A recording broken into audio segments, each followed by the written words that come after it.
Kamakailan ay nagpahayag si Billy Crawford ng kanyang kagustuhan na muling bumalik sa pag-host ng noontime show na It's Showtime.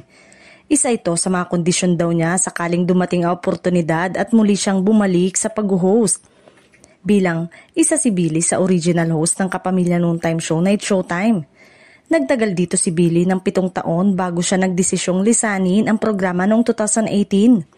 Ang tiniyak lang ni Billy sakaling mag-host uli siya ng noontime show ay isang programa lang ang gusto niya. So if I'm able to go back and if I'm given the opportunity, honestly, it would have to be Showtime.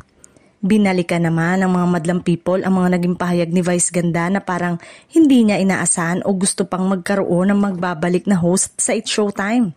Lalo na kapag pagbabago o pagdadagdag ng host ay maaaring makaapekto sa dinamika ng programa. Ayon kay Vice, okay na kami sa kasalukuyang lineup ng mga host kapag may gustong bumalik mukhang okay naman na kami. Okay na kami kasi pag may bumalik natatakot ako na baka may mabawas. Kung sakali man umano na magdagdag na ng bagong host ay yung mas bata o younger host kayang makipagsabayan sa mga henerasyon ngayon, lalo pa. At nag-iiba na din ang priorities ng ilan sa mga host ngayon dahil nga may mga pamilya na.